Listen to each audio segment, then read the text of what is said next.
Got it. Hmm. So, hi, Matthew. Hi, Maria. Is it Ehret? That's pretty close. That's okay. No, say it. I want to say it correctly. Oh, it's like Eric, but with a T instead of a K. Ehret. Ehret. Eric, exactly. Yeah. Matthew Ehret. There you go. Amazing. All right. Matthew, I have listened to your conversations with several hosts. You do an amazing analysis. You give a very good historical, context on current events, and of course, you give your, your opinions on the geopolitical situation today. But I wanted to speak to you, and I would like to focus on Europe and European Union. I'm Greek. I live in Greece, and for many years, but I wasn't paying attention, but now I do. I see the influence the European Union has on my country and of course all other member countries. Basically, I feel I don't have a government. We don't have, we don't own our country, and I would like you to give the historical context on the European Union, its origins, how it started, why it started, what's its function, and what's the future looks like for Europe. Before you do that, I wanna briefly introduce you. You correct me, or you add whatever information I'm leaving out. I know that you're a journalist. Have you studied journalism? Did you go to a university to study? No, not at all. No, I'm just trying to piece things together. That's a shame, because I have this question about journalists. What on earth do they teach them in the universities? Because I don't see journalism happening. So, yeah, no, I've got a few thoughts on that. And what's your opinion? Yeah, please. Yeah, no, it's something fascinating, right? Because the quality of journalism has obviously become very sloppy, and you don't even, it doesn't even, I think if you were using a definition of what journalism was from the 1940s or 50s or 60s, it would not at all fit with what they're teaching today. Somebody coming out of a journalism course in the 1950s or 40s or in the 19th century, not that they taught journalism in school in the 19th century, but they wouldn't recognize what today we're being told. And I think that a lot of this has to do not just with journalism, but with every branch of knowledge as it is taught in the past decades. What I think has been increasingly the practice, which has everything to do with the type of political architecture which has increasingly come into dominance over all of the national governments of the so-called free and democratic Western order, is there has been a conscious effort to turn the minds of people off and replace the once act of creative thinking and creative reasoning, which is what the purpose of school used to be, teach people to think and become citizens that could be functional in society. That has been replaced with obedience to authorities, expert groups, whether you're in studying pharmacology, whether you're in studying medicine, economics, whatever the course is. I don't think that there's a single branch that is unpoisoned by this. And but journalism specifically. Yeah. Well, increasingly, you go to study journalism. People have been taught to receive their, like I was talking to somebody who is a director for the CBC. It's the Canadian Broadcasting Corporation. He's a news director. Yeah. And he's a young guy. He's about 26 years old. He doesn't care about politics. We had a discussion on the issue of, well, how does he decide what becomes part of the news feed? Because he determines the programming for the news cycle in Canada for all the CBC. Mm-hmm. And his response was he receives the programming reports from Reuters, Thomson, Associated Press. There's a few agencies that feed in what will be the news blips, and then he's supposed to give it spin. He assigns the journalists who will go and cover and accommodate or bring whatever will be the macro narratives that are being fed into all different parts of the Western world, and they will then customize it for whatever the target audience is. In this case, it would be, let's say, a population in Toronto or in Manitoba. They will just give it some flavoring. But it's a very centralized thing when they don't realize that Reuters, Thomson, these things are just covers for intelligence agencies. Like the fact that Canada's Chrystia Freeland was a Reuters agent, penetrating Russia, working to gather intelligence in different parts of the world, not for the purpose of journalism, but simply for the purpose of influencing the zeitgeist in a way which would be politically expedient for her handlers, her controllers who provide her funding and support and directions. So that's all it is. It's Yeah, I understand its function now. I just had this question in the universities, what do they teach them? They don't teach them, a journalist should investigate. No, what do they teach them? Public relations with the in-betweens. What? That was my question. What do you study now? What do you study? Yeah, I think that the response, because I often have younger people who write to me saying like, well, here I am in university, I'm going into university, they like what I'm writing or what I'm saying, and they ask me, well, what is my advice? And my approach to responding to such a question is simply start by assuming that you're going into a very controlled environment, and think for yourself in the sense that you have to do your own research, because you are told to read very, very controlled documents. You will only be encouraged to keep your job or get successful in whatever mainstream field you wish to grow in, to the degree that you accommodate the accepted narratives of a priesthood. So you have to, first of all, not accommodate that. If you want to keep your conscience and your soul intact, you cannot go in that direction. You have to carve out something which will involve more courage and more creativity, because you'll have to read source material. They're taught not to read source material. They're taught not to read source material.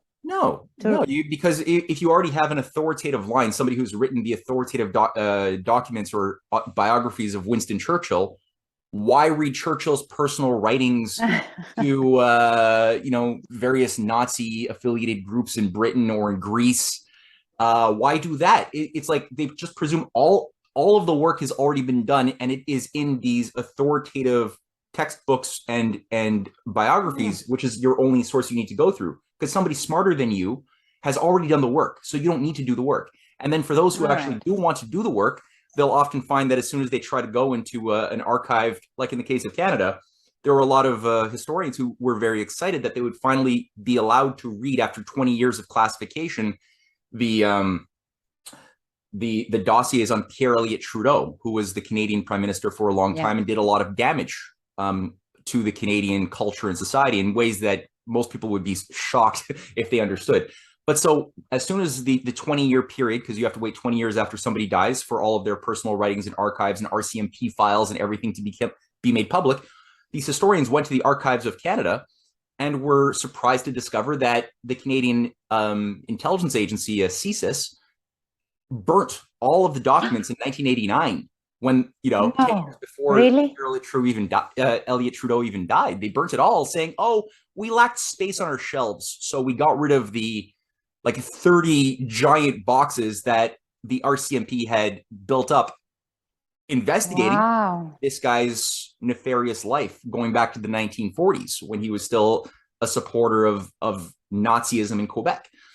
So there's a lot of problems like that. But then you will find also on the good side, there are things like the Nazi war crimes and Japanese Imperial government records interagency working group. There was 8.5 million documents that had been classified, which were finally declassified in 1998, most of which haven't even been looked at today. Maybe 20% have been looked at, featuring the US and British intelligence role in working with the Nazis and fascists after World War II. That's all been declassified. Anybody can look at it, but nobody is looking at it. Why not? It's like, so I think a lot of these students are being told, don't waste your time, Yeah. It's unfortunate. Well, very good. So, okay, you're also a lecturer. You give lectures, and you authored the Untold History of Canada, the series. Yeah. Correct. Yeah. Cool. And you founded is it one or two? I'm a bit confused. It's the Canadian Patriot Review, and it's another one that you co-founded. The Rising Tide Foundation. Yeah. Yeah, the Rising Tide Foundation. Yeah. Yes. That's right. Yeah. All right. Perfect. Okay. So you wanna delve into the dark history of the European Union. When did it start? How? Yeah. There's so many places to start in this question. I guess if you want I like context. Yes. If you don't mind some context. I don't, because otherwise you can't understand where you're standing if you don't have the context. Yeah. I think one particular good place to begin is the kingdom of Charlemagne in the Carolingian. Oh, that far. I would do that. That's nice, because you got to think like, well, what was that about? Yeah. And that was sort of the last time we had seen a Western Europe unified under sort of one central system. But what was it? Well, if you look at it, a lot of people will say, oh, the European Union is fulfilling the dream of Charlemagne to consolidate and create a kingdom of Europe as a people, Europe as one singular nation. Now, when you actually look at the fight around the 8th century of the circles, both in Charlemagne's network, like Alcuin, his father Pepin, and others, what you had was an Augustinian Christian movement, which was very different in spirit and principle and practice than the type of monstrosity we have seen arise in the 20th century, which in many ways it's like the mutant perverse copycat. Yeah. So what was done after the Roman Empire collapsed? Well, Rome, as everyone knows, broke up into an eastern and a western branch. The western branch went into a complete spiral of self-cannibalism and destruction. It was for a brief time under the period of Charlemagne, and his grandfather started this process. There was a reactivation of the idea of bringing back the best of what was called the Augustinian Christian movement into a cultural and economic and political policy, both internally to organize a unified Europe, but also externally to have collaborative relationships with the Muslim world of the Abbasid dynasty of Harun al-Rashid, who had set up a very strong friendship with Charlemagne, also with China. So China had revived. They had gone through their own collapse for 400 years after the Han dynasty collapsed in 200, right? China collapsed. They splintered into warring sub-states and little micro kingdoms fighting each other. And it was a sort of a dark age. Populations collapsed. Knowledge was forgotten. And so when the Tang dynasty came to power in around 618, this is around the same time that the Carolingian kingdom was beginning to take form. The Muslim world was just beginning very slowly at that time. But by the time around the end of the 7th century, the Silk Road, the idea of the economic and cultural policy of East-West relations, was revived. That was what defined the Han dynasty, which had collapsed in 200 AD. But it was revived by the Tangs, which meant new networks of communication, trade, all the way through the Muslim world, through the Middle East, into Charlemagne's kingdoms, also with networks through what today is the Russian territory, into the European zone from the north. And it was a strong communion of different diverse cultures working together.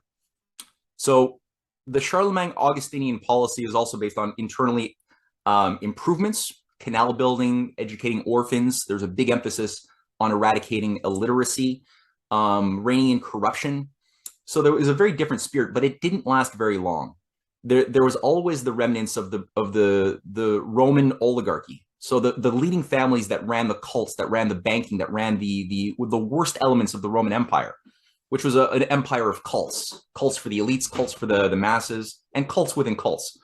Many that had organized around rites of initiation, mystery religions, things like the networks of Apollo, the worship of Apollo, which was another version of Zeus, which was another version of Marduk from Babylon. They just use the same gods with the same attributes and give them new names in time, right? But that was what yeah. Sorry to interrupt now that you mentioned Apollo, because I hear that a lot. But being Greek and being taught and read the Greek mythology, Apollo has nothing to do with Zeus. It's a completely, we're being told that it was a completely different god. Well, there's the oligarchy. But in his in the history of the mysticism, they say Apollo is the same, the same person, the same persona with other gods and Zeus. But it's not in Greece. That's not our understanding of Apollo. But there you go. Well, from what I gather from this study is that the oligarchy will try to take control of stories, influential characters, and make them their own and use them to their advantage. And that's what they're good at. They'll just take control of anything which has influence over the masses or over the governing structure and will pervert it. And that's what they've sort of got an art of corruption and commandeering things, right, for their own advantage. So that's what they did for Charlemagne, because I would say in my analysis, Charlemagne was an exceptionally good leader and had a very strong, powerful sense of a world of cooperation that he was working hard to bring into being, based upon, again, diplomacy, internal improvements, activating this idea of the divine spark within his own people and within other cultures. But again, it didn't last long. After he died, his son was weaker, Louis. His grandkids were really weak-minded people and became easily manipulated and influenced by the forces at that time that had concentrated from the Roman Empire in primarily Venice, which was a small junior branch on one level of the Byzantine Empire, but in another way, it was a much more concentrated center of evil. There was still a lot of good forces within Byzantium at that time, some of whom actually wanted to work with Charlemagne, like the Empress Irene of Greece, who was supposed to marry Charlemagne until she died a very mysterious death. Or no, she didn't die the mysterious death. She did. But there was a sabotage. There were people within her court that wanted to keep that animosity between Byzantium and Charlemagne going. West and East, yeah. They want to keep that clash of civilizations thing alive, and they were always trying to create things like Matthew. Yeah. I want to ask something about Charlemagne before you continue. In what way Charlemagne wanted to unite Europe? What was his vision? How do you understand his vision? What did unification of the Western Europe meant for him? Well, internal improvements was a big thing. So the biggest canal building, road building projects that we had seen happened, and it's called the Carolingian Renaissance for a reason. So the things like that were only built 1,000 years later, like the Midi Canal of France, that was something begun by Charlemagne. Some of the biggest internal, but also the biggest schools. So monasteries and schools. And at the time, the idea of monasteries from the Augustinian movement wasn't simply to have a place where the priests would receive food from the poor people, but it was a place where you would have people working and getting education, copying manuscripts, especially from the ancient Greek and Roman period. And so there was a center of learning that had gone on. So there was a lot of this happening, a lot of schools. And there were problems too, because there were political agendas always out to try to fragment, divide to conquer, and to create little, balkanizations all the time. So that gets messy. I can't say I support everything Charlemagne did. There were some very cold decisions he made along the way too. But that being said, would that have happened had you not had this artificial manipulation by this oligarchy of families that were centered? Some were centered around the papacy, and some had been centered around Venice. A lot had been centered around Venice. Always trying to start fires. If that wasn't happening, I don't think you would have the sort of difficult decisions that were often messy. But there's a lot more to it, and I think again the writings of Al-Cuin are very important. His lead advisor and sort of grand strategist who managed many of the policies of that time. And one thing that is, I think, also very important is there was efforts by both the Ultramontane papacy, Stephen and Leo, to try to take control of Charlemagne. So Charlemagne never wanted to become the Holy Roman Emperor. He didn't want that, and he avoided it for about 10 years. Every time he kept on getting invitations by the Pope to like say, hey, come here, we'll make you the Holy Roman Emperor. He's like, no, I like my independence, thank you. And then finally they invited him for one Christmas day in the year 800. And they just said, here, come, we'll have a celebration. And as soon as he got, off his chariot, they were like, surprise, you're the emperor, Holy Roman Emperor. And that was their way of sort of declaring ownership of Charlemagne, or so they thought, to try to rein him in and have him more controlled. So one of the things that some of these ultramontanists, and that is what it is, it's this idea of this movement that thought that the papacy had a role not just in the spiritual, but also in the material domain to control the world physically and spiritually. They were always trying to get crusades going, as were a lot of the money centers were still in Venice. And it took them another 250 years or 200 years after Charlemagne dies to finally make it successful. But they tried earlier to get him to go to war with the Abbasid dynasty. And Harun al-Rashid, who luckily also was a very wise man with wise advisors, had a policy where he said, well, you know what, rather than the Christian world going to war for the Holy Land, how about we give you the Holy Land? And Charlemagne was like, I like what you're saying, go on. And what he did is he sent a delegation with a big elephant as a gift and other things as gifts, with a deed saying, okay, this is yours, the Holy Land is yours, and we will protect it, but it is yours. And so that took all of the tension out of the bomb. And Charlemagne loved that elephant, and he rode the elephant into battles for 15 years. Part of the thing too was the Jews, because at the time the Khazarian kingdom, which has been largely destroyed over, even the memory of what it was has been almost completely wiped clean, leaving a lot of room for speculation. But if you look at it, it actually, in my investigation, and I wrote a chapter on this in my new book, it doesn't look like it was actually a bad thing at all. The Khazarian kingdom was a Turkish kingdom that converted to Judaism in around 750 AD. But the Jews played a big role in diplomacy. So Charlemagne and Harun al-Rashid, all of their diplomatic envoys to create these peace programs were arranged by Jewish diplomats, because they could nominally sort of get by. Nobody really at that time they didn't have as much animus. It was sort of the safest thing to be at that time. And there were things called the houses of learning. So a lot of the Platonic dialogues, the Greek writings that had been lost were discovered and being translated by the Islamic world. And they were called houses of learning, kind of like Platonic academies in the Baghdad region. And you had Jews, Christians, and Muslims, and Chinese even, all studying together on astronomy, mathematics, translating, reading the writings of Homer, trying to translate Homer. And so that was going on too. And also in Khazaria, you had a weird thing where the Muslims also were the military for several decades of Khazaria. Khazaria didn't have their own army.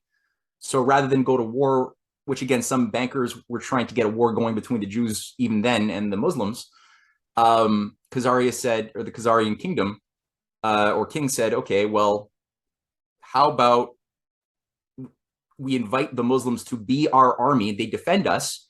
And they signed a contract whereby the Muslims would only go to war with Khazaria if Khazaria started an aggressive war with any Muslim nation or Muslim people. But otherwise, you had this interesting cooperation between the Muslims and the Jews. And in Khazaria too, you had a Supreme Court which ran the laws and everything, which was run by 2 Christians, two Muslims, 2 Jews, and one pagan. And that was the way the entire system was configured.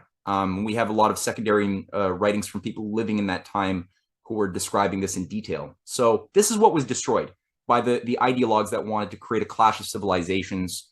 They did a good job destroying Charlemagne by getting his stupid kids to carve up his kingdom at the end of the 9th century into like 3 different, factionalized zones, which became the borders of modern Europe.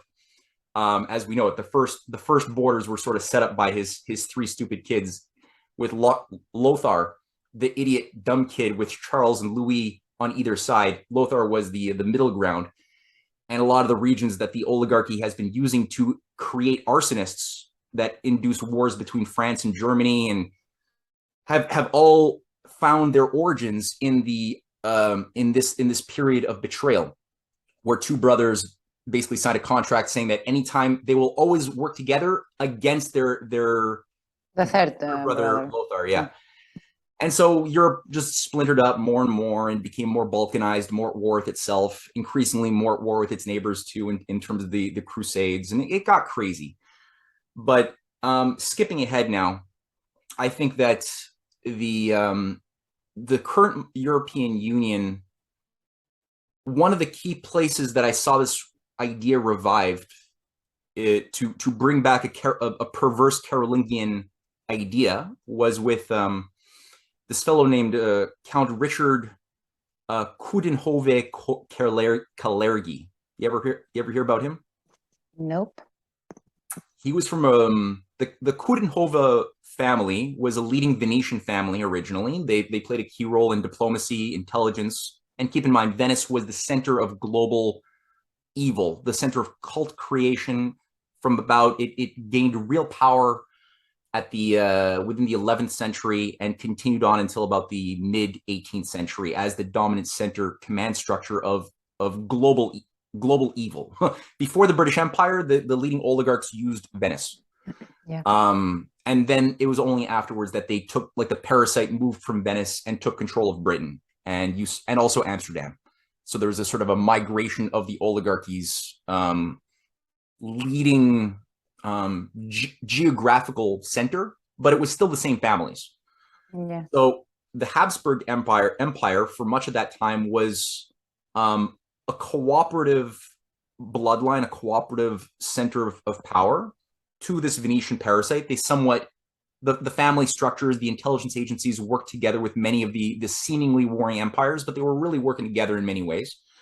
And the Habsburgs, by the end of World War I, took a geopolitical hit. So as we know, the Austro-Hungarian Empire was dismantled after World War I, which was an artificial manipulated war. Again, for purely geopolitical purposes. The purposes were, and again, my books go through this, but the purposes were to destroy the organic creative momentum that had been happening by the end of the 19th century with the spread of sovereign nation states cooperatively working together on internal improvements and international large-scale infrastructure, rail development, national banking. That was happening all over the world, from like really the Civil War period in America all the way through these 1870s, 80s, 90s in Russia, Germany, France, Asia, South America. There was this embrace of this new way of thinking about political economy from the standpoint of cooperation and creation, overcoming the limits to growth.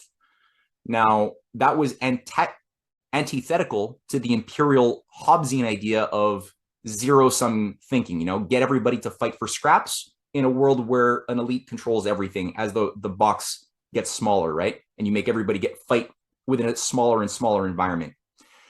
So World War I, you can only understand that, and all of these assassinations, the Color Revolution in Europe funded by the Rothschilds, the Milner Group, the Round Table Movement, all of these things, you can only understand that if you recognize that it was to kick over this organic trajectory of cooperation, which was, again, very similar to what Charlemagne was doing with his international allies from different cultures. Very similar. That had to be stopped.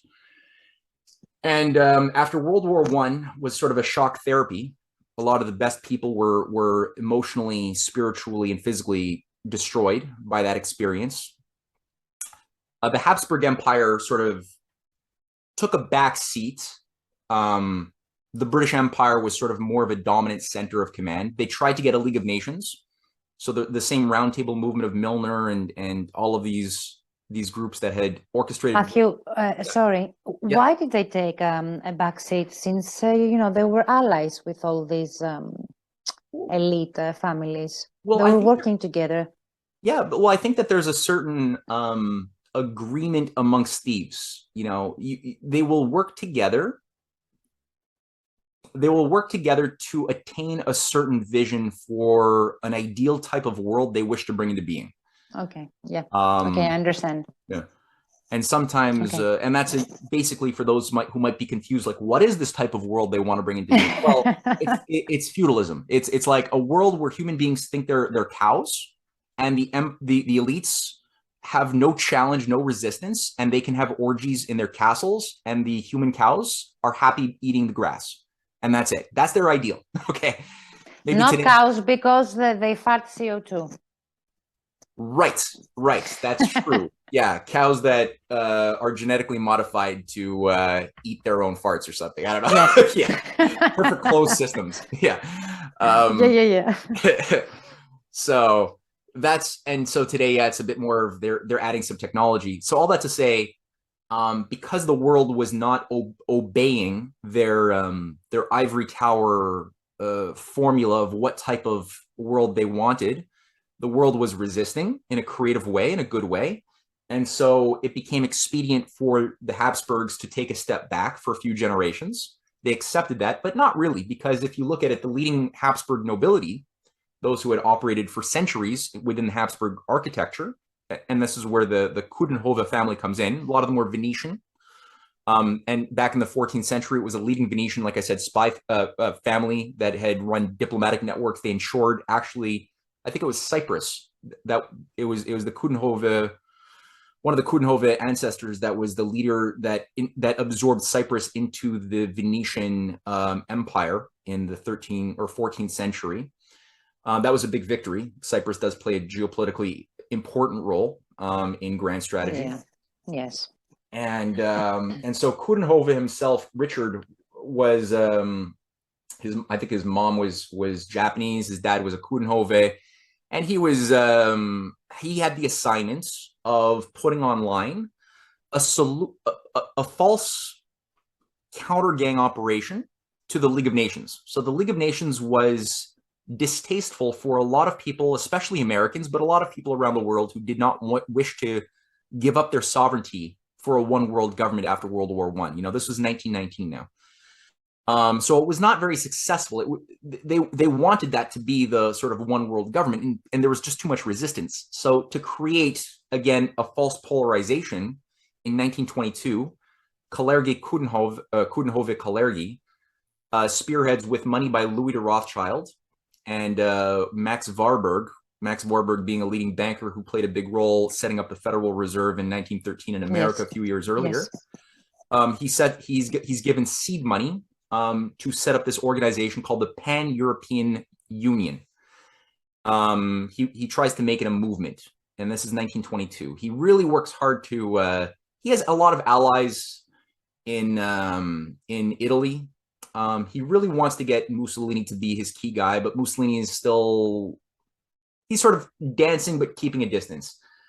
Now, he creates an American branch through the Council on Foreign Relations. And through there, he has a lot of contacts like Walter Lippmann and leading American fascists who were really trying to, this is like the deep state of America back then. It's the same sort of continuity, the JP Morgan, General Electric, Rockefeller operation, which is today people see it more clearly, but it was always a problem.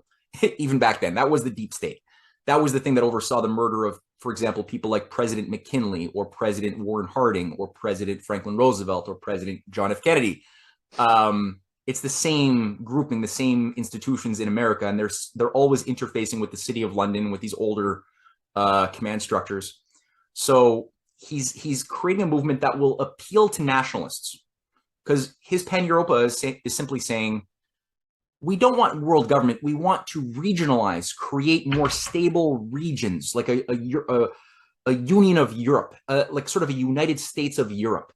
And we want to regionalize and create a more command structure around the Americas under Wall Street. And we want to create an Asian zone of control under the Japanese, because they're better at that, not the Chinese, the Japanese. And we'll have, like, at the time they wanted the Trotskyists, at the time, you know, it was the 20s, right? So there was still a high likelihood that Trotsky was going to be in the command of the Soviet Union. They didn't know that he was going to get kicked out because there was a big fight over what was the character of Russia. Yeah.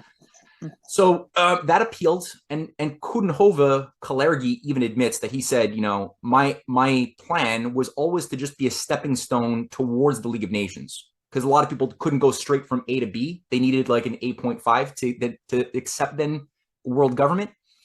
And some of the early members were people like Hjalmar Schacht, Hitler's personal banker, the head of the Reichsbank, was a leading member of this. A lot of very, very terrible people. Otto von Habsburg, who was very close today to this fellow you might know named Steve Bannon.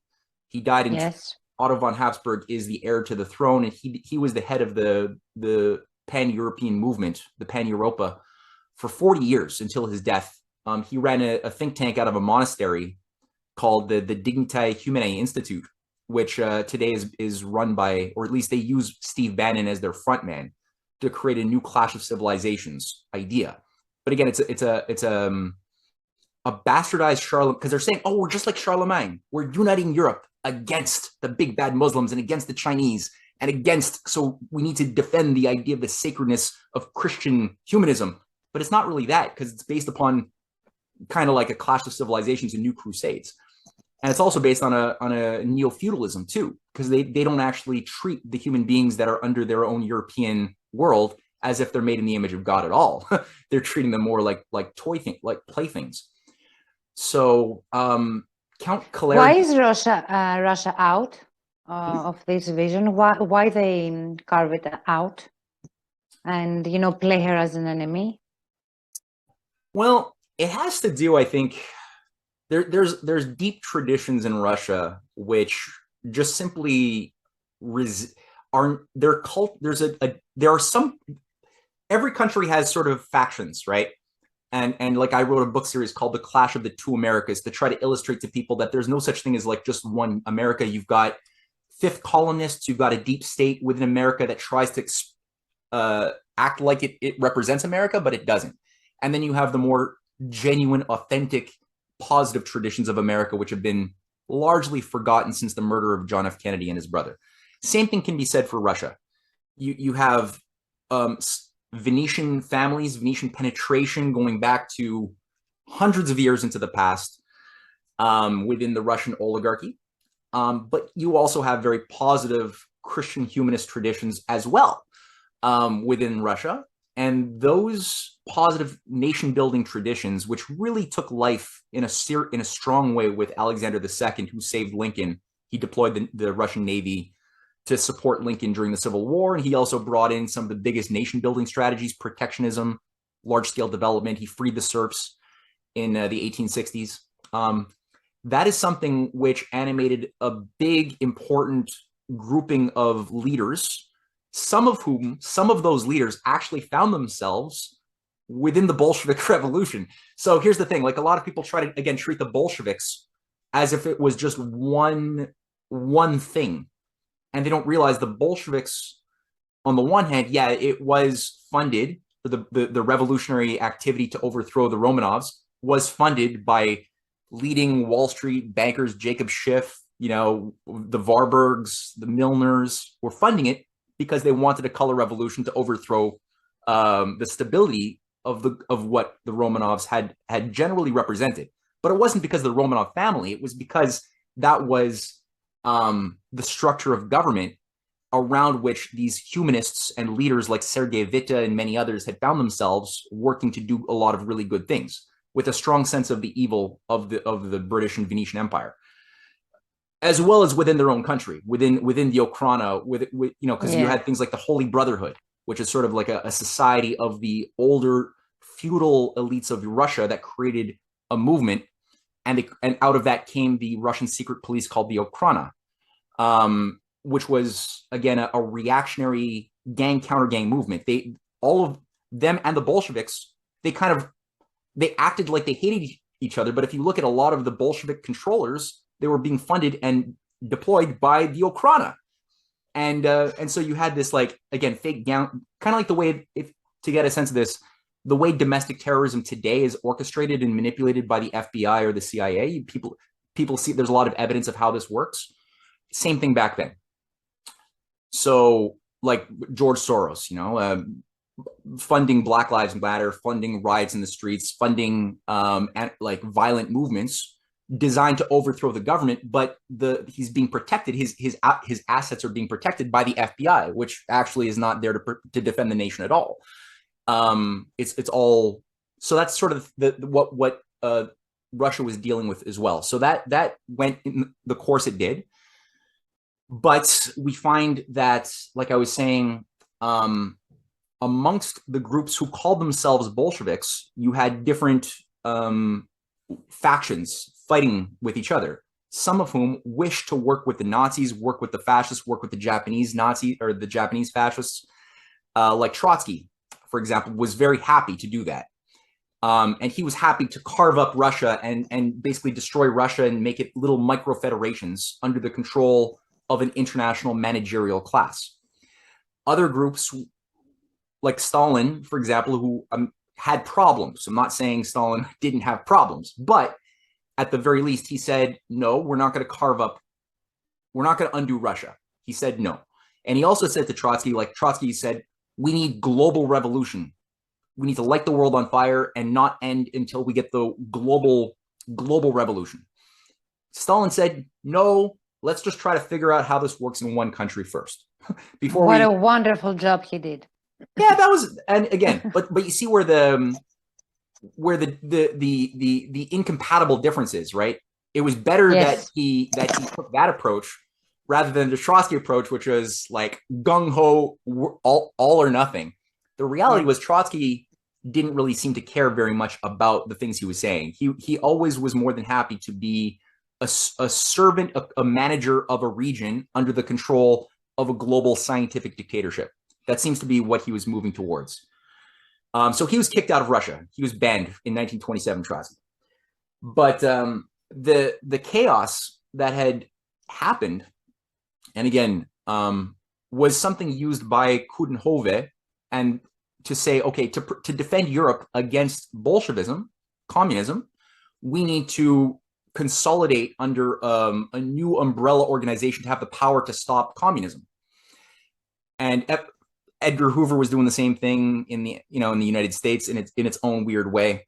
But it was always a bit of a fraud because they're just simply lighting fires and then saying, like, we have to all get under the control of this leader, but the leader is the one who's lighting the fires all around us. So it's a fraud.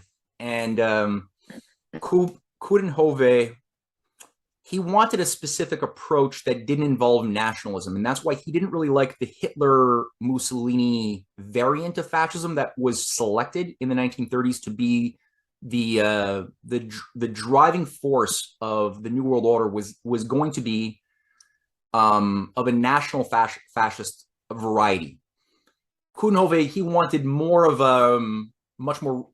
a broader idea. So he left Austria when Austria was invaded by Hitler. He basically left and he went to America, where he stayed for a number of years, organizing again with the Council on Foreign Relations. John Foster Dulles was his key point man in America. And he worked very closely also with Churchill. And he basically was working to set the stage for what the post-World War II system was going to look like. And he played a key role in the Marshall Plan. He was brought right into the upper level administration. And he writes in his autobiography how he was very happy that Roosevelt died because he was getting no collaboration with Franklin Roosevelt. And he said, as soon as Roosevelt dies and Truman comes in, I was being brought into every inner discussion. It was wonderful. And that was because Roosevelt was killed. He was poisoned, as Stalin even gave an interview saying Roosevelt was poisoned by Churchill's people. Churchill was never an anti-fascist. So Churchill is today known as the founding father, or one of the 11 founding fathers of the European Union. Churchill said that his ideas for the European Union came from the Pan-Europa movement of Coudenhove Kalergi. He was also working with, he was also a close colleague and collaborator throughout the 1930s with somebody who we are told was his enemy, a fellow named Sir Oswald Mosley, the head of the British Union of Fascists. Yeah. They worked very closely together. Oswald Mosley was in bed with leading Rothschild figures, like Louis de Rothschild. Again, was a supporter of Mosley. And you're like, well, isn't the Rothschilds, aren't they Jewish? Don't the Nazis hate the Jews? What? But then you start getting a sense that at the higher level, you have this grouping, these networks around like the Rothschilds, who are more than happy killing Jews. They don't mind killing Africans, blacks, Jews. They don't care. It's not about, for them, race. They are assigned to play a role within a broader machine, and that's been their assignment for several centuries. The Rothschilds and other members of this Jewish banking grouping. The Sassoons is another grouping. The Montefiores is another one of these families. Many of whom were absorbed by the remnants of the Khazarian kingdom when Khazaria was totally destroyed. Some of the leading families were absorbed by the older bloodlines, the older nobilities of Venice, which made it illegal for any Jew to have a job or be in a guild or anything. And all they were allowed to do was like sell and used cloths or do the accounting and finance activities for masters that couldn't be caught doing economic warfare using usury and stuff because they were nominally Christian and you're not supposed to. So they would use the Jews like their court mercenaries. And some of these groupings, they were called court Jews, and they were good at their job, and they were granted certain dynastic rights and privileges for their kids as long as their dynasty obeyed their orders. And people would then, they also served as sort of like hate absorbers. So for people who would be victimized by the financial warfare conducted by the financiers, they would see on the surface very easily the name Rothschild or the name Sassoon, and they would then give their hate to that. And they wouldn't realize that, oh, but there's a higher command structure above them. They're not allowed to marry up and contaminate higher bloodlines. There's like a glass ceiling. So, the Rothschilds were always used for that purpose. But this brings us back again to, okay, Oswald Mosley, he was setting up the British Union of Fascists. You had a Nazi king, Edward VIII, working closely as well. You had Lloyd George, who was a pro-Nazi former prime minister, wishing to become Hitler's key prime minister in Britain. Churchill said that Britain would be lucky to have a leader like Hitler. He said, if I was a little younger, I would proudly march with Mussolini's black shirts. He oversaw the murder of over 4 million Indians to controlled famine because he was a fascist, racist, imperialist, unapologetic. So, and he's treated today like he's this great hero, and it's not, none of that is true. He's also, but again, the founding father, one of the key founding fathers of the European Union. And so the idea was, okay, how do we crush any nationalistic impulse within Europe after World War II? Because people thought, well, what a great victory. We just finally sacrificed. We stopped the potential domination of fascism. Now we can have real freedom for the first time. And so that had to be crushed. In Greece, my wife is writing a book on this, actually. It should be out next week. And so she was briefing me on the Greek. I didn't know anything about this until this week, but I'll share with what she told me. Yes. So Churchill, what he did was during the course of even World War II itself, when Britain was nominally working at this point to put down the Frankenstein monster that they had created in the course of the 1920s and 30s, since without the help of the Bank of England and the leading financiers and industrialists of the Anglo-American networks, there would never have been a successful rise of Hitler or fascism more generally. So but at a certain point, this beast that they created was not exactly being as obedient as they wished. And there was a faction fight within the British oligarchy, and the grouping that said we have to abort this project and try a different strategy to fight another day won the day. And they selected somebody who was not as overtly pro-fascist in the form of Churchill as their leader. They took down Neville Chamberlain in 1940, and they removed earlier the Nazi king, who was a little bit too enthusiastic and loud about his love of Nazi. A little bit, yeah. Yeah. But that doesn't mean that they were less fascist. It just means they wanted a slightly different variety. And the Hitler nationalist approach was too loud, too messy. And it wasn't obedient. Like, it wasn't directly having the success of simply destroying Russia the way it was supposed to, because that was Hitler's primary assignment, was to use him as a battering ram to destroy Russia, create, as Hitler goes through a Slavic in his writings, especially in Mein Kampf, he describes the idea of the Slavic gene as a lesser than human gene type. And they wanted to turn geopolitically Russia into a slave colony, where Germany was going to control, most of Europe, especially Eastern Europe and the Soviet era as what's called the world island. Britain was going to be the ally controlling with their Anglo-American, sort of network. Americas, India, big chunks of Africa. Italy would have their own zones of authorization. Japan was going to control much of Asia, especially much of Asia and a few other places. So that was the way the world was supposed to be carved up and divided. Again, very similar to what Kalergi Coudenhove wanted, but again, he didn't want the nationalistic variety about it. So Hitler was not successful in his attempts to dismantle Russia. There was something too strong in the spirit of the Russian people that they didn't expect. They also didn't expect that Franklin Roosevelt was going to survive his assassination attempts. He was supposed to die earlier on. He also survived the military coup d'etat sponsored by J.P. Morgan in 1934. He was not supposed to survive either one of those two things. And he was able to organize to provide a lot of productive support through the industrial powerhouse of American manufacturing to Russia as well as China, providing what was called the arsenal of democracy, so that they would be able to have the resources, the tanks, the artillery to fight the Nazis and to fight the Japanese fascists.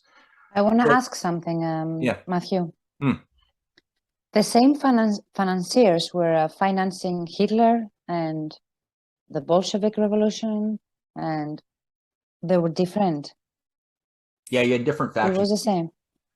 What do you mean Russia, fought bravely against Hitler? I mean, the same financiers were, pitting them against each other.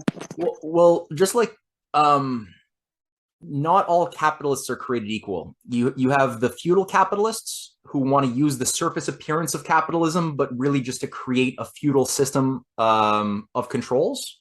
So they actually don't care about creating capital. And then you have authentic capitalists who actually believe in, private enterprise, entrepreneurialism. They want to create growth. You've got legitimate capitalists, right, who want to create capital versus, let's say, the last 50 years of globalization. George Soros, for example, they say he's a capitalist. No, he's a feudalist.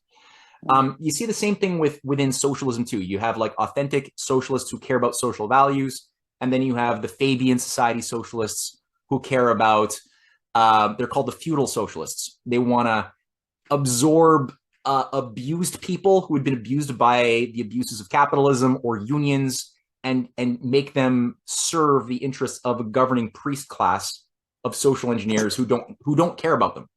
They want feudalism. So it's sort of the same thing when you look at the 1920s in Russia. There was just like in America, you have people like George Soros wasn't really alive yet, but you had somebody serving a very similar role that Soros played in the 1990s in Russia, as well as most of the Eastern European countries, in the form of a fellow named Armand Hammer. Armand Hammer was a key so-called capitalist who had he basically was able to buy up much of the Russian industrial base in the 1920s. While Trotsky was a key figure who was in charge of bringing online what was called the new economic policy. The new economic policy was simply mass privatization and speculation on everything that used to be nationalized under the Romanovs. Very similar to the 1990s. Basically, everything that had been national under the Soviet period was all, it's like buy it all up, like fire sale, everything, you know? Okay. Same thing. I understand. So a lot of these people like Armand Hammer were very closely in bed with the rise of corporate fascism. At the time, it's corporatism, but it's basically corporate fascism. You know, letting the corporate governing class work very closely with like Mussolini, for example, in managing the system as a whole, which was why people like Henry Luce, who ran Time magazine, put Mussolini on Time magazine's cover and Fortune magazine cover for like 8 times between the 1920s to 1940s, because they wanted that as the solution for America, for Canada, for much of Europe.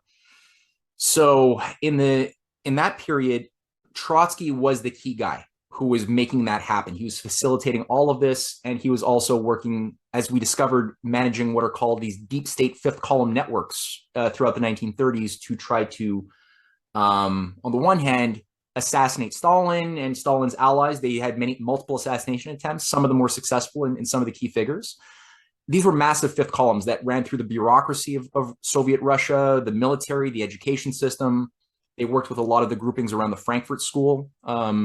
I don't know if you know the Frankfurt School, that's at the heart of the critical race theory garbage. Yes. Mm-hmm. They were very much in ideological alignment with that orientation. And this is what was clamped down on. So today there's a few, because these characters all became dominant during and after World War II.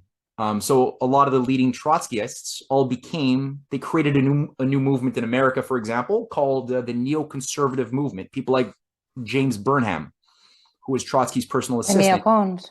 Yeah, the neocons, yeah. Yeah, James Burnham was a Trotskyist who then becomes, in 1940, the founding father of the neocons. Albert Wohlstetter. Again, this is my wife's book and Cynthia Chung's book.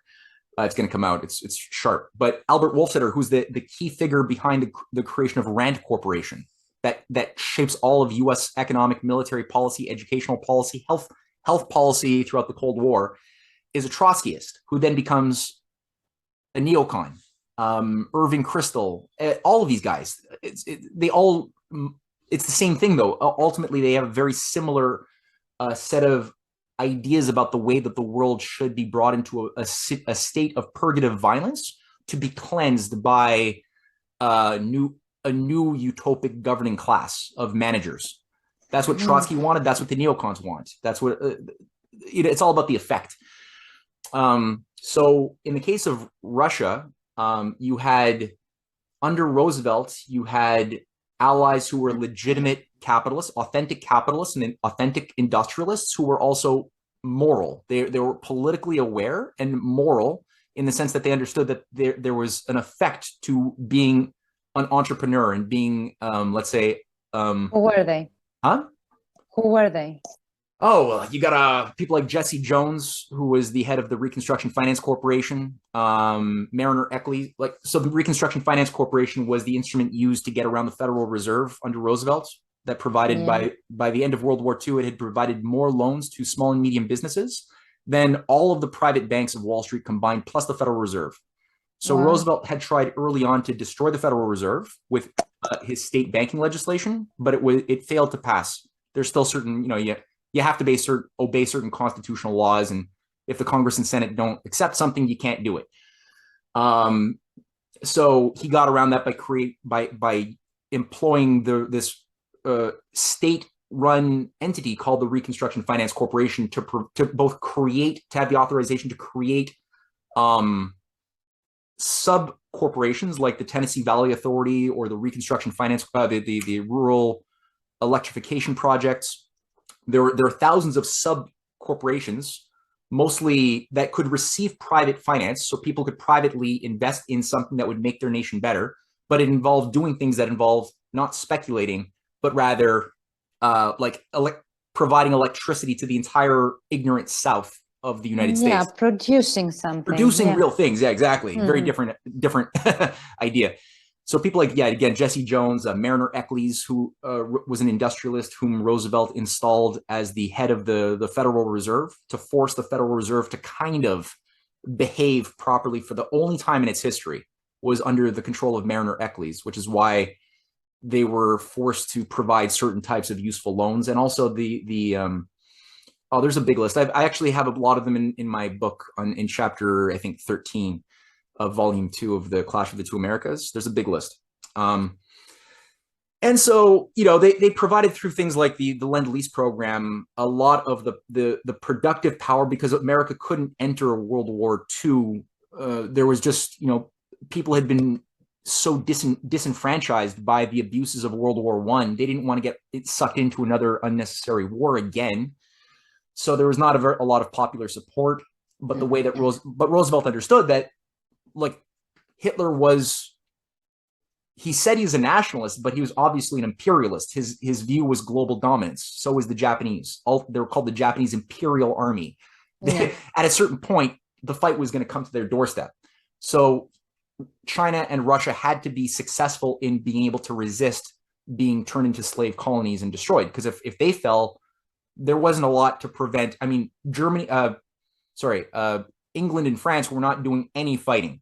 Like, they call it my wife was going through this section of the book where even after Britain declared war, after Poland was invaded by the Germans, there was no fighting between France and Britain versus Germany for like 9 months.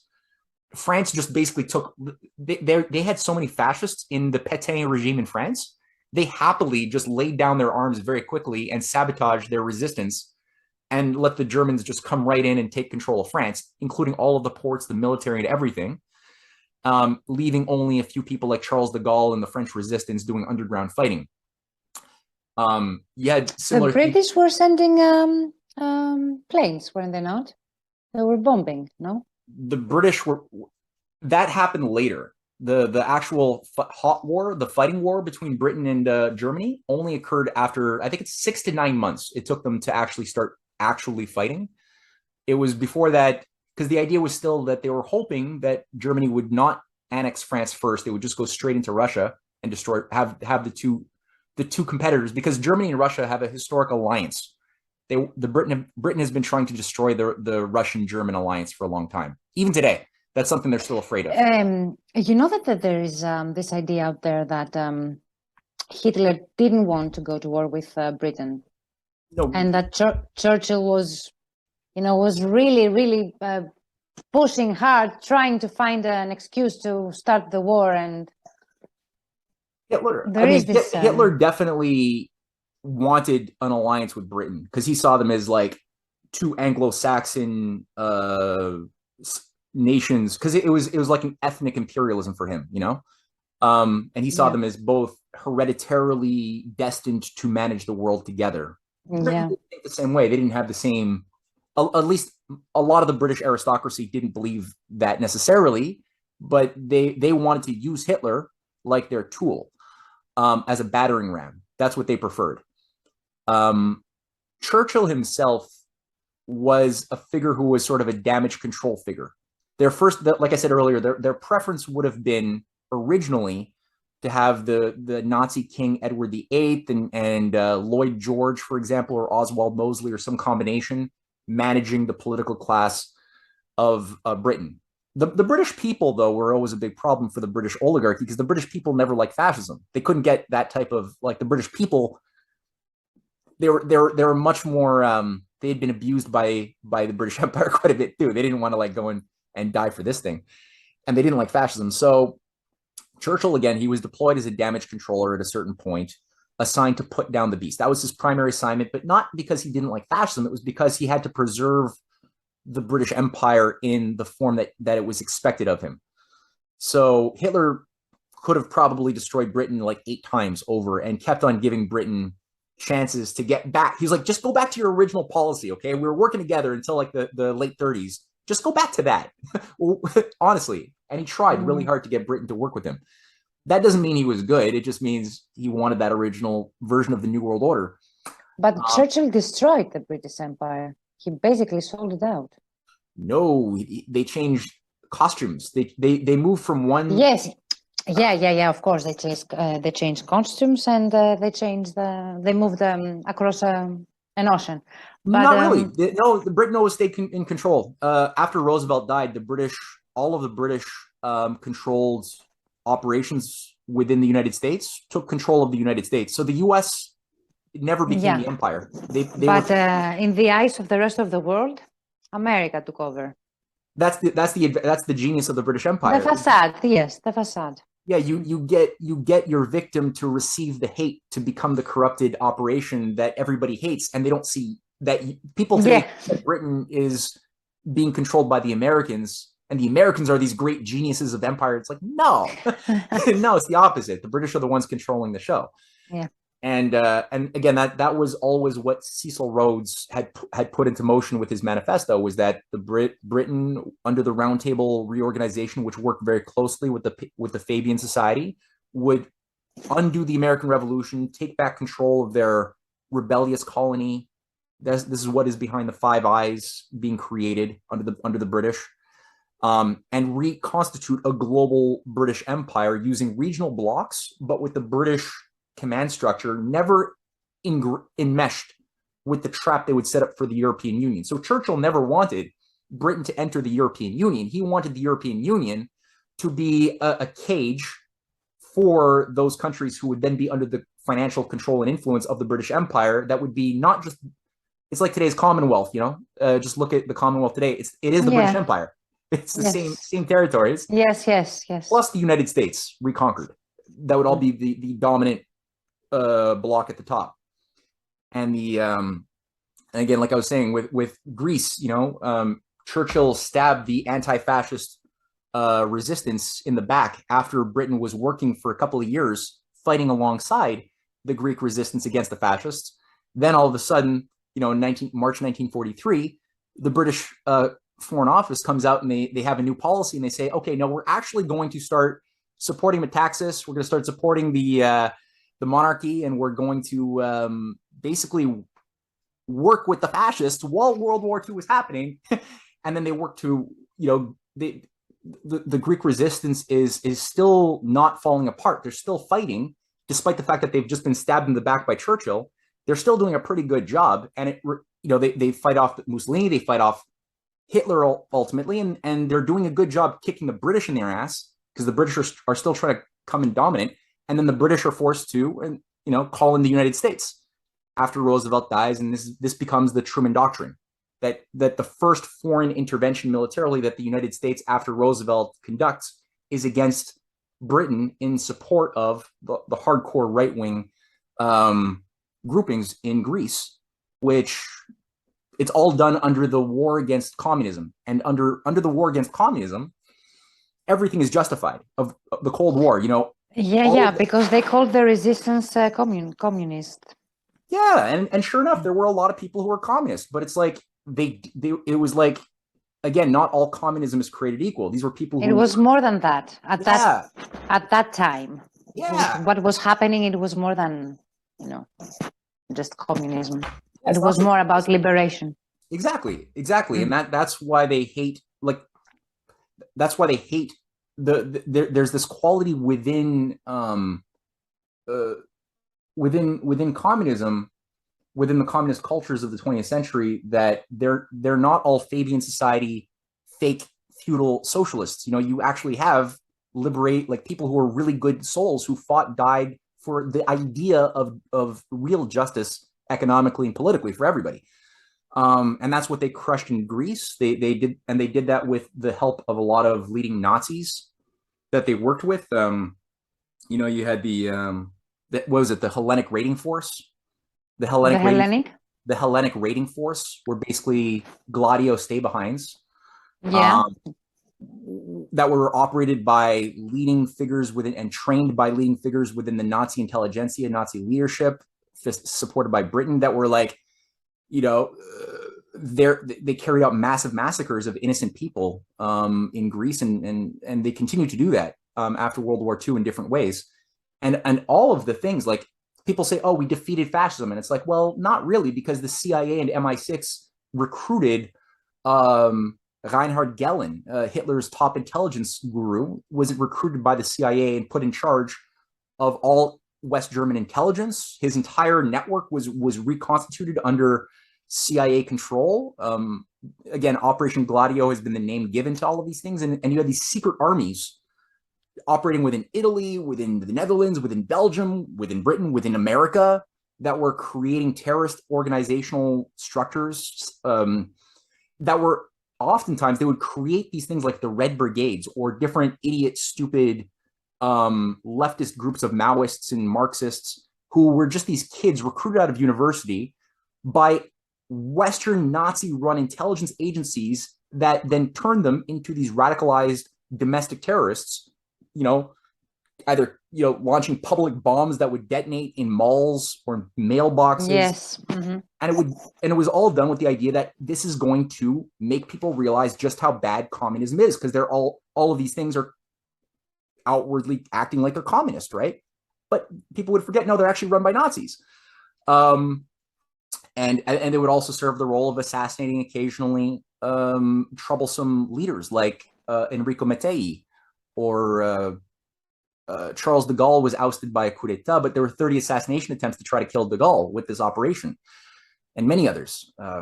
Aldo Moro in Italy in the 70s was a former president who was also killed by one of these Gladio terrorist networks. And we had similar things in the United States and Canada, in the US. So this is like why around the creation of the European Union, there's this controlled atmosphere of fear and terror that had to be done so that the population would go into the embrace of increasingly right-wing captured governments that were under the control of the City of London, the IMF, the World Bank. And that idea was to always keep them in a cage. And Britain never intended to go into that cage, ever. And even in the Coudenhove Kalergi plan for the Pan-Europa, he even says, this is good for everybody but Britain. Britain is too special. They're going to be, they have to stay outside of the European Union and have their own special place. So it was always a fraud in that sense. And I think that the Habsburg Empire has been promised a certain position of authority once more in the post-Great Reset age. Okay. They didn't go away. They're still there, as are all of the monarchical families. Some of them backstab each other, but overall, but again, their idea is a world that could never come into being because they deny the existence of certain qualities of the human condition that are just part of our existence, like the soul, creative reason, the universal characteristics of human beings that aspire for going beyond their limits. That's fundamental. Babies have that, and if babies didn't have that, they would never learn to walk or talk. Right? I don't think they see that. I think they truly believe we're animals. That humans are animals. We're part of the animal kingdom, and that's that. I think that they know that they're lying to themselves. I think that because they have to cover up so much evidence to the contrary that demonstrates we do have this divine creative spark of goodness. And they work very hard to consciously scrub away or make it difficult to see that even exists. I think they see that for themselves, and they see themselves different than the rest of us. I would agree with that. Bloodlines, etc., etc. Different blood, different species. They do. Like they. That's why transhumanism is so big amongst these guys. They like it so much because it gives them a scientific argument why they're of a superior almost species, like you said, with the authorization to naturally select what will be the new configuration of the human species and what characteristics will disappear and which ones will be brought into evolution through genetic modification, CRISPR technology. Have you heard? I don't know whether that's true or it's an urban myth or something, that Trump's son-in-law, he's taking something like 100 and something supplements each day to prepare his body for the transhumanistic era, to become Robocop or something. So he needs to be his body needs to be imperfect. I don't think it's an urban myth. I will try to remember who told me, but I think it was he stated it in an interview on a magazine or a newspaper or something. I remember reading an interview where he describes how we might be the last generation to experience death, or the first generation to be immortal or something. Yeah. So start supplementing. It's weird, eh? Like, how do you make that leap? I know these guys. One of the things I would recommend people listening be careful about is assuming that what they say they can do is true, because yes, of course, they want to give off like a veneer that they have this omnipotent godlike. It's like Zeus, yes. Right? Like the bad stories of Zeus. Because I agree, there are good noble stories and there are bad stories.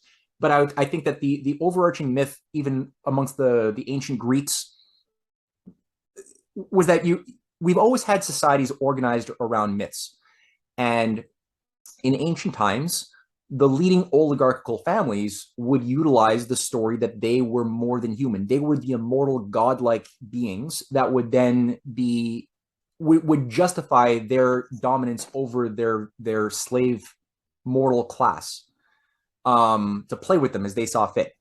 And yeah, that was never true, but they had to project that imagery to the masses to keep the masses intellectually castrated, so that, how could you possibly even dream of resistance or freedom when you're dealing with, supernatural, transhuman gods who are immortal? There's nothing you can do. Just try to be happy in your slave world, And the oligarch, it was a very effective strategy that lasted probably for before recorded history. I'm sure this was going on. Today, they do very similar things, but under a pseudo-scientific veneer.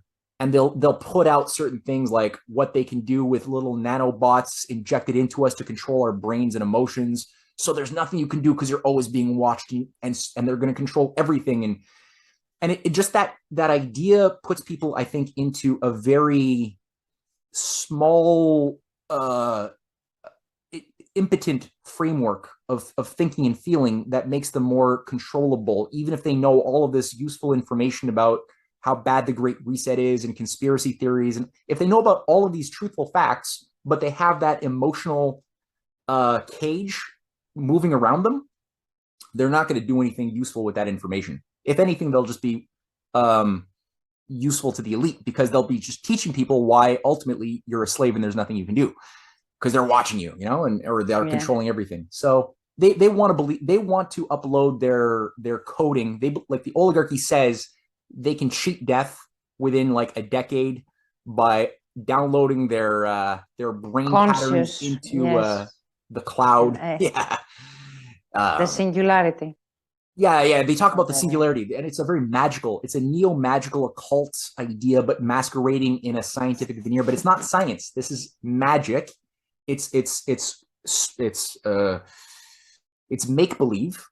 There's no evidence of any such singularity, or that there's no evidence that they have anything approximating the type of technological power that supposed singularity demands exist. There's nothing even close to that. So again, it's something that they use to flatter themselves and to petrify their slaves, or people that they want to be their slaves. But it's not real. All they can do, I think, is create a giant mess like they did in World War II. Yeah, that's the problem. Yeah. But in the meantime, they're fucking everybody up. Yeah, you know. I know. Anyway, okay. So to go back to European Union, so we are now the Second World War. It's over now, and how do we get to the European Union?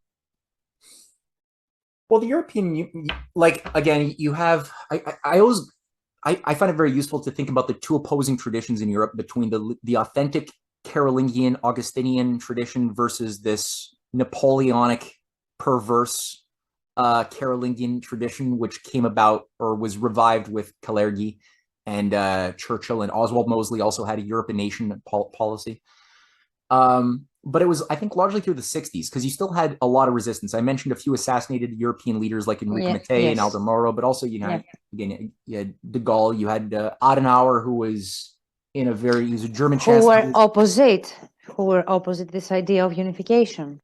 Yeah, like they wanted to cooperate. They had, like, Adenauer and de Gaulle had a plan for a European market, but it was based on an idea of actual, like, development and cooperation and overcoming But limits. keeping nations separate. I guess that was the issue. Eh? Yeah, yes. the enshrinement of national sovereignty being the governing root of international law was defended by both of those individuals and many others. And then you had those who wanted to abolish that aspect of today there's a big fight to rewrite the United Nations Charter to get rid of the idea of national sovereignty, which is embedded in the Charter, which is very different from the League of Nations. The League of Nations never respected the idea of national sovereignty. It was never there. Also, de Gaulle and Adenauer wanted to keep Britain out of this thing because they recognized that the Venetian British intelligence complex was at the heart of all of the arson and would never allow anything honest to proceed. So they worked very hard to keep Britain out. And also, Charles de Gaulle, keep in mind, he also kicked out NATO. He got France out of NATO, and NATO's headquarters was in France. And when it was discovered through France back then had a better intelligence agency than they do today. And they were able to piece together that at least several of de Gaulle's assassination attempts occurred through Operation Gladio connected operations that were run out of NATO. Keep in mind, there's something like the NATO allied forces central command structures of Eastern Europe were, for up until 1983, between 1949 to 1983, were all run by leading SS Nazis, all of them. You had a list of something like 12 leading SS Nazis who ran the entire, like, were supreme commanders of all of NATO, or were directly running the operations of all Eastern Europe for NATO. And that means Gladio. So de Gaulle kicked out NATO, right? Tried to keep Britain at bay.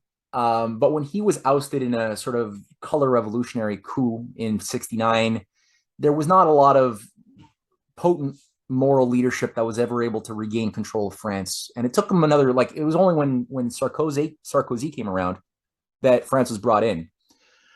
But the establishment of the idea of a European Union idea to create a European monetary unit, a European national anthem, it all proceeded. There were leading economists through the School of Chicago, as well as a lot of financiers in London who were putting a lot of backing and money and programming into this. But it required a series of crises in the 1980s to happen in a certain way in order to justify ultimately this new type of monetary system. And I mean, there's a lot of books and papers that have been written about that. I don't think we have enough time to go through all of the dynamics today. But again, Britain certainly, if you look at it, you can't understand this without understanding the role of Richard Coudenhove Kalergi, who again called even for Beethoven's Ninth Symphony to be the anthem. He called for a wow. Since then, eh? Back in the 1920s, he was already laying it all out. He called for the euro. Every condition that we see embedded in the creation of today's euro was outlined by him. So that's the policy. That's been the policy that they've been using this whole time.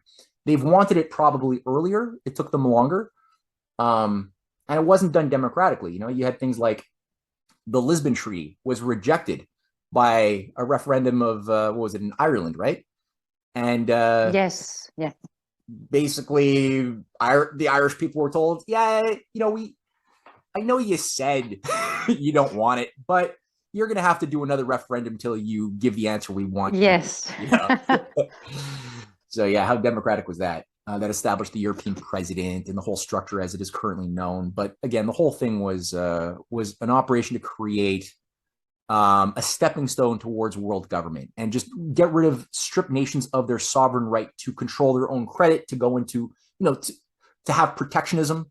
To be a sovereign nation, you have to have the right to use protectionism to protect your own industries.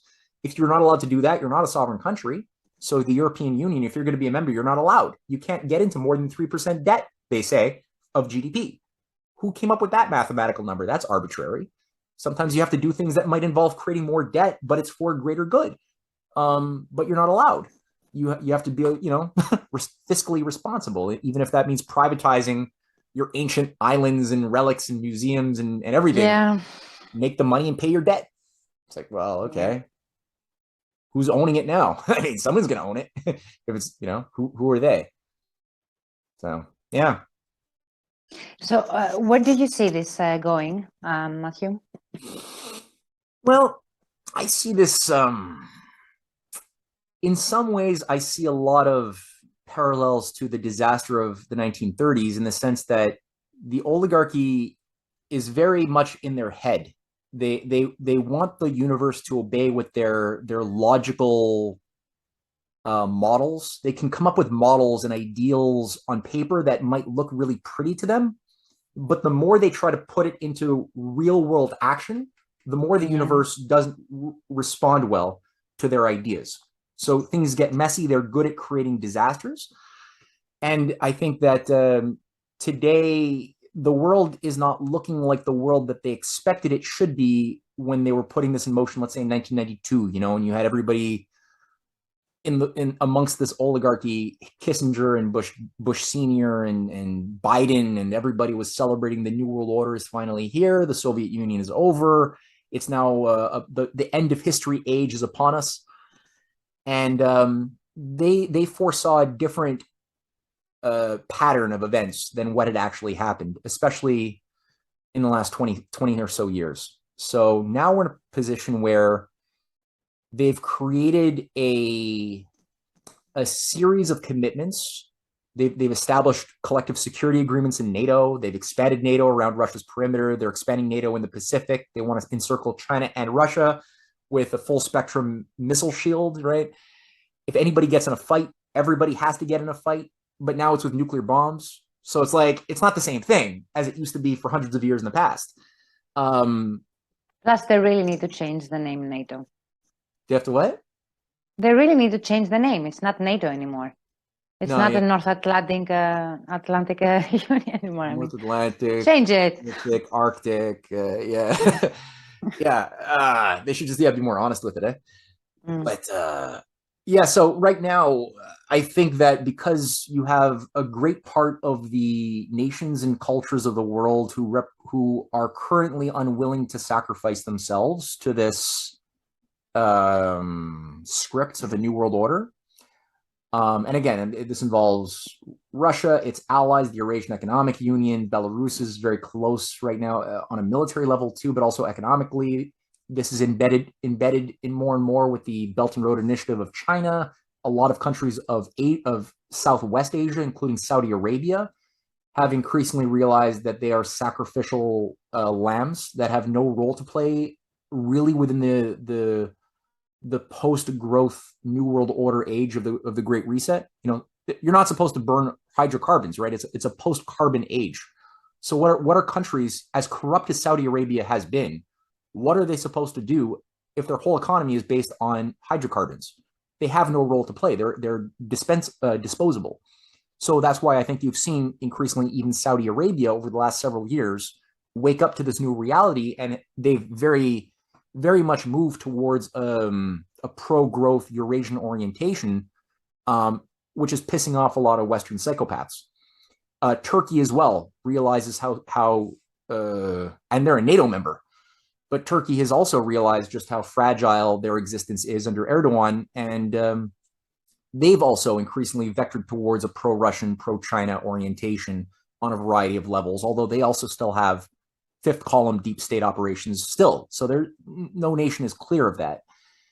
Most of Africa, I think, very much wants to have real development and doesn't want to be under the control of the Dark Age ideology anymore. Some of them have more clout than others. Ethiopia is the most powerful of them, but, but they still don't let them. No, they still assassinate, their leaders. Yes, and that's why they're also pushing so hard to create destabilizations of Ethiopia and other countries. But overall, because of China's influence providing a sort of economic sphere of influence around Africa, which has never been there before, they have more mobility, more room to maneuver than they used to when they were standing alone. Like Gaddafi was building some big economic projects, and he had a bold and good program for water projects of Libya, funded by the Libyans, outside of the IMF. But at the time, China was still very weak, and Russia was also much more weak than it is today. And he was left relatively hanging on a limb by himself. His ally in Egypt was overthrown very quickly when Mubarak was taken down, right, by, again, a Soros Western intelligence-run color revolution under Arab Spring. Sudan was also his ally, President Bashir, who was punished by Susan Rice at the time under Obama and carved up into a South and a North Sudan, so that bloc couldn't carry out the type of projects it envisioned. Today, it's different. Again, like I said, the Belt and Road has since come online. There's a variety of new financial mechanisms that are providing a means for supporting the pro-development groups within Africa, within Ibero-America as well. Yes, but for my understanding, they're just changing, the sphere of influence. Instead of being controlled by the West, they're going to be controlled by China. Well, you got to look at the question of, like I was saying, with the difference between like Franklin Roosevelt versus Hitler, for example, or Churchill. All three of them talked about a new order, right? All three of them talked about that. They all envisioned a new system, but there was qualitative differences in their views. Hitler and Churchill's view was very similar in many ways of what the world was going to look like. Maybe just the difference being more about who would be in administratorial on top. Yes. Top, yeah, versus at the bottom. Yeah. Whereas the Roosevelt view was very much more based on an idea of a new order, but based upon always overcoming limits to growth. So Roosevelt's idea was take the example of the Tennessee Valley Authority, the electrification projects of the New Deal, and make it available internationally for Africa, for the Middle East, for Asia, for China, for Russia, for South America. And he had projects that he was supporting India for great mega projects, science and technological progress that would animate a new type of system, which would involve more cooperation amongst people rather than divide to conquer tactics of war. It was very different in philosophy. So that design was derailed. FDR was killed. His allies were all called red communist traitors, and their careers were destroyed. Some of them were assassinated. And then the British assets took control of the United States. John F. Kennedy pushed back against it, but that didn't last long. And there was never really a resistance since that time, really, in the United States. They've been more and more under the control of this foreign entity. So what's China's new world order vision? How's different than the West? Well, you got to look at the Belt and Road Initiative. I've studied this for about, since the first earliest days when it was announced in October of 2013. The Belt and Road Initiative expresses some of the biggest things humanity has ever done in terms of leaping over the limits to growth. We've never seen anything like this. They've got 40,000 kilometers of high-speed rail that they've built up in only 14 years. High-speed rail is like, we're talking 400 kilometers, 500 kilometers an hour. Industrial bases, full spectrum industrial bases that they've created, both within their own country, but also within other countries. So in China, like when they go to Africa, you can talk to any African diplomat or African engineer who's actually worked in Ethiopia or Sudan or Congo or Nigeria. They're actually training hundreds of thousands of Africans to develop the skill sets to build the projects and have the local industries themselves to do things themselves. They're not doing what we did for 80 years or longer, which is, when we talk about in the West industrializing Africa, it's just simply have Western corporations go in, steal their yes, and keep them poor and fighting each other. So that's very different. China's putting their full support behind intercontinental high-speed rail development across Africa, north, south, east, west. It's a long list of things, but the characteristic of their idea of the system is one of constant overcoming limits to growth. Whereas in the West, in the Great Reset crowd, their operating system is entirely based on reducing global suppression. Population. Yes. Yeah. So it's two different. One is, and that's when they say reduce human carbon footprints. What they're actually saying is destroy the means of supporting the life of people by shutting down energy and food and industrial. Yes. Whereas in China, if you look at their activities, it's increasing food production, increasing abundance, increasing the bad energy we're not supposed to use, all of these things. So it's in that sense. Still, they have an elite there, though. Oh yeah. There's nowhere. Because the majority of people are starving in China. Still starving. Anyway, it's. Okay, well, here's the way you go. The way I find it useful to Plus, look there's at, no freedom at all. So it's a bit of an oxymoron, you know, China supporting the development of Africa. And, you know, if you are Chinese and you speak the wrong word, you disappear from the first face of the earth. Here's the important thing. You're dealing with psychological warfare. Like we're living in an environment shaped by heavy, intense propaganda all the time. And that includes a lot of the alt media. And remember how I brought up Steve Bannon as an agent of the Habsburg Empire? I don't even think he knows it. Maybe he does, maybe he doesn't. I don't know. But he's the front man. How can you be an agent without knowing? I mean, most agents don't know it. You're a puppet, completely a puppet. You've been manipulated and you have no idea. A cat is a cat. No matter what environment you put the cat in, it'll behave like a cat. Humans, our nature as identities are not simply like a cat's nature is determined by its environment and its genetics. Humans have, more importantly, ideas. And when you put false concepts, false beliefs into somebody's head, you will shape and influence their passions and sense of identity and maybe purpose based on the stories you give them. And so some people who have been fed really horribly bad axioms, bad assumptions, but they believe them very strongly and deeply they will sometimes be willing to die for their convictions, even if their convictions are not true. And we've seen enough examples of that. So you can put those sorts of people in certain environments, and if they've been profiled, if they have a certain character trait, they will be facilitated by situations or processes they don't even understand to be in a position of influence, and they will just do what they do. They will do what they do, and you don't know exactly what they will do in detail, but you know, again, a cat is a cat. It'll behave a certain way that's foreseeable, forecastable, and programmable. Biden. Well, Biden's a good example. He doesn't, I mean, you put them in any environment, he'll behave a certain way, right? He will read the teleprompter badly and he'll say, repeat the line. Right? Hunter Biden will do the same thing. He will have sex with underage children and look for drugs wherever you put him. Bannon is somebody who, again, I don't know exactly if I'm not going to say he doesn't believe the lies he's saying, but maybe he doesn't, maybe he does. I don't fully know.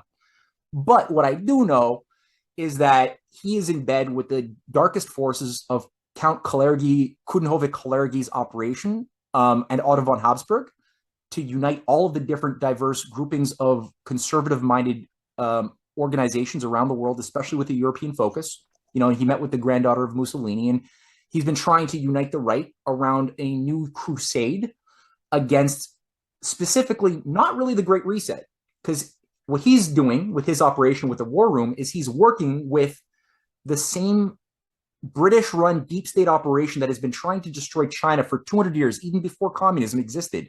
They were trying to destroy China. That was what the Opium Wars were all about. It was always to psycho-spiritually, physically destroy China. It's the same thing that's been trying to undo the American Revolution. It's the same thing that's been trying to destroy India, that's been trying to destroy Russia for hundreds of years, before communism existed. He is working with leading figures like a figure named Miles Gao, who is a former multi-billionaire, very high-level official who was a part of the privatized deep state apparatus brought in by Soros in China in the 1980s.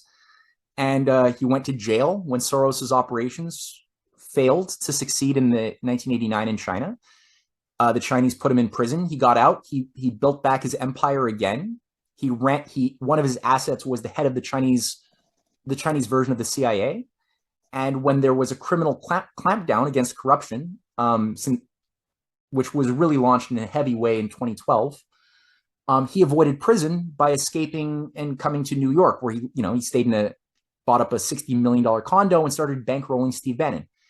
That's why Trump originally fired Bannon. But Bannon is very much in bed with all of these worst elements of the Habsburg, the black nobility, these ancient orders, and through him, also through things like Epoch Times is another big one. You have this other Epoch Times is an organization which says a lot of truths critically about the Great Reset that are good evidence, but they're also run by a CIA operation called Falun Gong, which is run by a cult leader who lives in a 400-acre estate in New York named Li Hongzhi, who says that he communicates with aliens. And Li Hongzhi is at the heart of this global cult, which runs kind of like the L. Ron Hubbard Scientology structure. You know, L. Ron Hubbard was a figure who ran one of these cults. Can you repeat that because you broke down? Oh, yeah. Li Hongzhi's operation runs similar in its structure to the Scientology operation that had been run by this guy named L. Ron Hubbard. Yeah. Rites of initiation, examination. With the aliens and the volcano and... yeah, we're all composite of different alien possessions from other dimensions, giving us neurological issues. And that's what he said. That's Li Hongzhi's thesis too, is that human beings are corrupt because we believe in science and technology. Over the 20th century, we've tried to overcome limits to growth, he said. And that the reason why this has made us corrupt is because it is aliens possessing us from other dimensions and other planets that have made us believe in science and technology, which has made us corrupt. And we have to cleanse ourselves by getting rid of the aliens and getting rid of the belief in science technology, which the aliens have been doing to make us their tools. He said this in a Time magazine interview in 1999, and it's available online. He is at the heart of this international complex protected by the CIA, which China rightfully kicked out because he was running a destabilizing operation in China in the late 1990s under a yellow form of color revolution. China has suffered for over 150 years, longer, the creation of Western synthetic cults that take on the veneer of Christianity but are not Christian, that have been used to destabilize, like in the case of the Taiping Heavenly Rebellion of the 1850s. That was a civil war caused by a guy who believed he was the brother of Jesus, who was a Chinese guy trained by British missionaries, Jesuits, and he created a new synthetic cult that ran a civil war in China during the Second Opium War that nearly destroyed China forever off the map. And they've been doing this all throughout the Cold War. This is a big thing today. So Epoch Times is the news front of this organization. And what they do is they're running information warfare to give people they basically give you specific images from different parts of China or different footage out of context, often relying entirely upon anonymous voices. So they rarely cite the people unless the people are tied to Falun Gong and are living outside of China. And then they repeat, and it's all narrative reframing. They use neurolinguistic programming as part of this technique of giving people a very small, one-dimensional image of one aspect of the worst of China, and they ignore everything else so that people don't see what is actually going on in China. Nobody knows what's actually going on, because clearly I have the same one-dimensional idea of what's going on in China. Well, just look at the rates of economic. I mean, look, in the US and China, here's one way of looking at it. There's so many ways. They did surveys. There was a firm that conducted surveys of, I think it's something like 40,000 or so students below the age of 18 in the United States and in China about the top 10 jobs they would like to do when they work. And they gave you, astronaut and fireman and podcast. There's one is like podcast star. And it was like the inversion. In America, astronaut, nobody wanted to be an astronaut. That was like 0. Podcast star was number 1 for all the kids, by and far. And in China, it was the opposite. All the kids are excited to be an astronaut, and nobody wanted to be a podcast star. And if you look at the overarching, there's a lot of poverty in China. But if you look at it as a static snapshot of like China Today photograph, USA Today photograph. Overall, you'll find greater percentages of poverty in China than in the United States. However, things are processed. It's not static. If you look at the trajectory as an orbit, where is the directionality? where's it coming from, where's it going, of the United States. Yeah. Opposite directions now. They're changing. Yeah, like the quality of life, the average life expectancy, quality of life, literacy, access to fresh water, access to productive employment, per capita output of production, almost every economic metric you can come up with that indicates that there is like an improvement of quality of life happening is the opposite of the US, but they have no voice there. They don't control their own minds. Well, that's I'm working with Chinese. My boss right now is Chinese. I work for a Chinese firm, and he tells me, it's if you have money, it's paradise living in China right now. The technology is beyond our wildest imagination. But he says, and he's very pro China. I mean, he really likes what's going on in China. But he says, the payment for that is that we don't have any freedom. We don't have any say. You can't say no. You'll disappear. But it's okay because we have 5 iPhones. And we can travel very fast. I don't know about the question of... And he has money. He's a rich guy. Like, he has a lot of money. Yeah. So he is really living the high life in China, and he really likes it. And he took his children from England he took them back to China because he wanted his children to study in Chinese universities. I mean, he really loves his country. Okay. And he told me, it's no freedom. You can't vote. You can have an opinion. No, you can have certain opinions. It's definitely not democratic. That's for sure. It's not. Yeah. Yeah. And it definitely has if you're not part of the Chinese Communist Party, if you're not a member, you're not going to be in an administrative government position. You won't be. Now, similarly, that's not a good example because that happens everywhere.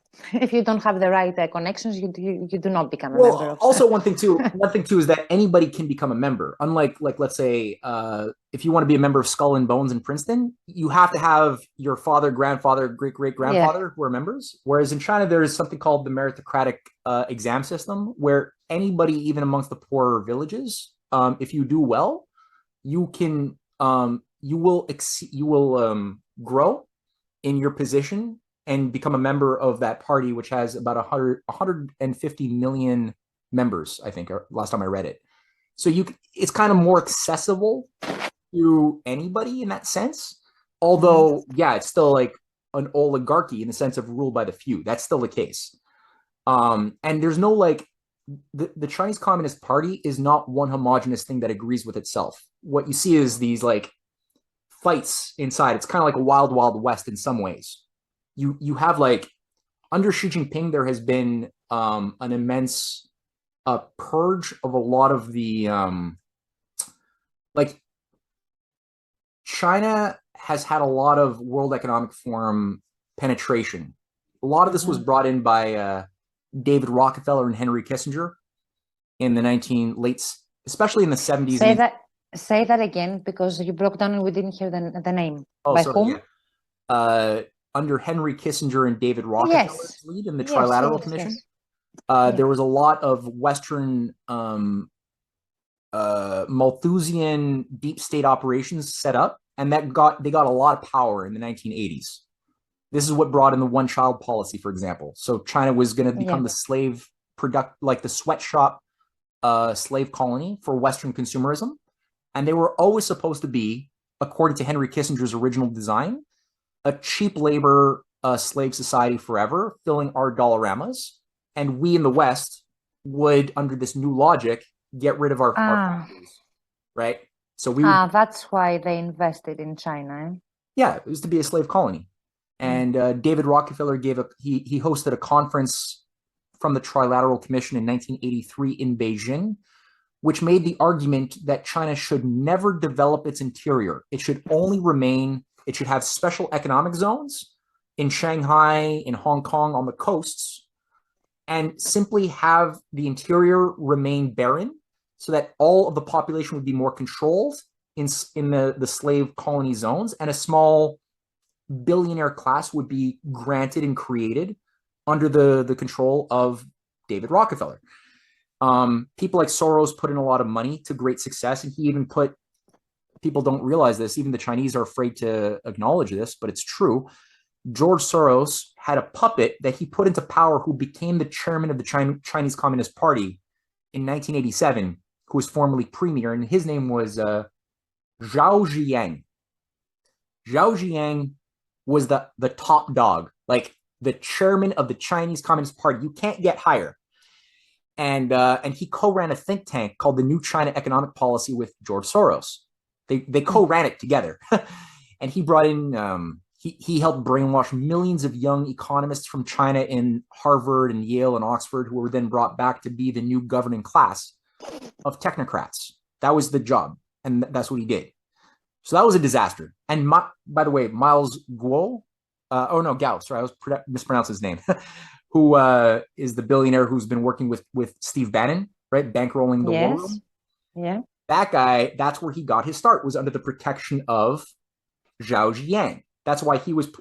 Now, Zhao Ziyang was supposed to oversee a coup d'etat that would oust the former leadership of the Chinese Communist Party and install him as sort of the modern Trotsky. That was the plan. So what Trotsky was doing with the new economic policy in the 1920s in Russia, bringing in Arm and Hammer to run the Russian economy, that was Zhao Ziyang's job. That's what Yeltsin was doing. Yeltsin and Gorbachev were like the Russian Trotskys, bringing in Soros and the feudal capitalists in the control of Russia. Yeah. Mm-hmm. And that's what he was supposed to do. He was called the Gorbachev of China when he visited Reagan and they hugged. So why did he not succeed? Well, he tried, and that was what people are given one story about what Tiananmen Square was. But when you actually look at I always thought that Tiananmen Square was like tens of thousands of young, innocent students killed by big bad Chinese military. That's what I was always told. I was shown the pictures, of the kids standing in front of the tank. What a noble, brave soul. Yeah. Performing Beethoven's Ninth Symphony, the national anthem of the European Union. I love Beethoven, by the way. Don't get me wrong. I love Beethoven. But again, it was the same operation, and it was a perversion. And what it more was, Tiananmen Square was more like a Ukrainian Maidan from 2014. That's what it was. There were something like 39 Chinese soldiers. None of them were allowed to have guns. They were burnt alive. There's pictures of dozens of Chinese soldier bodies burnt alive by operatives who were deployed with Molotov cocktails, guns, exactly like the Maidan in Ukraine. Same thing. And Zhao Ziyang was supposed to come in as the man of the people in opposition to the Chinese baddies. The Chinese didn't behave the way they were supposed to. And so what ended up happening was the coup, again, funded by Soros and the CIA, failed. Zhao Ziyang was put under house arrest. A lot of his key allies escaped arrest by going through Operation Yellowbird via Hong Kong triads, which were under the control always, even today, of MI6 and the CIA, through and into New York, into Vancouver, into the United States, where they were given sanctuary. And that became part of the perception management complex of warfare against China ever since within the USA. There were several other moments of crackdown that happened in 1997, 99, when Macau went back to China from Portugal, and then under Xi Jinping. But again, the problem I think that people have to see is that the world has been at war for decades. It's not like it's only now that we're going into war with Russia. There has been an ongoing war. No, definitely not. Yeah. And so there's been a war to destroy China that's been ongoing for the past decades. And you don't see it because it's asymmetrical. It utilizes front groups masquerading as democracy groups inside of China, humanitarian organizations in Syria, like the White Helmets. It's masquerading as all of these seemingly nice, pretty names, but in reality, they're working to create fifth columns and destabilization operations in all of these countries to light them on fire. And so China's been dealing with this, including a lot of high-level traitors within their intelligence agency, within their own. Jack Ma called for an economic coup d'etat in October 2020 against the Chinese government. And Jack Ma, people are like, oh, yeah, Alibaba, yeah, he's obviously Chinese communist. He was a member of the Chinese Communist Party. It's like, yeah, well, he's World Economic Forum trustee, right? He's like the Bill Gates of China, a synthetic, just like Bill Gates is a synthetic shell. So is Jack Ma. He was created out of nothing, and he's run by a faction called the Shanghai Clique that had been working closely with Soros since the 70s as these multi-billionaires who wanted to turn, like the Trotskyists, China into the slave colony. And that's who Xi Jinping is at war with and has been at war with. So when Jack Ma called for an economic coup, getting rid of the Chinese central bank in effect, and going for a very different approach, he was basically taken out of power. He was put under effectively house arrest. He was put into one of his villas and told, that's your new role is you sit here, you watch TV, and we're going to just remove like 90% of your assets because you're a traitor. And they didn't kill him. They didn't put him in jail. But yeah, he did disappear for a while. And he's still living in his mansion. So they're like, enjoy your pool, but you're done. But you got to, I think that's the important thing, is to sort of see every country, appreciate the nuance. No country is a crystallized finished product without a deep state. And so, there's a fight. Because no country is big, is left alone. No, yeah, no. no. Devices. Yeah, exactly. So you have in China, you got traitors, you got nationalists that don't want to sacrifice their ancient civilization of 6,000 years or longer on this sacrificial altar. Some are willing to do it. Same thing for Russia. Some are willing to do it. I get so that's how I tend to look at it. And currently, when I look at the policies, knowing that the oligarchy is committed to stasis, depopulation, and the erasing of cultures, it's part of the Great Reset, right? It's like what Mao did. Mao, in the Cultural Revolution, was a great example of what they wanted to do for everybody. Great Reset. Take all of your scientists and your artists and everybody, destroy them, put them on make them all farmers. For the ones who are resisting, shame them, kill them, whatever, and try to erase the heritage of Confucianism, burn the Confucian temples, burn the Buddhist temples, burn the manuscripts, burn everything, and try to reconstruct from scratch, like turning on and off the video game. That was a disaster in China, and that's what they want to do globally. But currently, China is going through a Confucian renaissance. So all of the ancient Buddhist Confucian traditions are going through a massive revival right now. That's like the big thing. And just look at the Chinese movies or shows that you can see some of these things, even you could get them on Netflix even.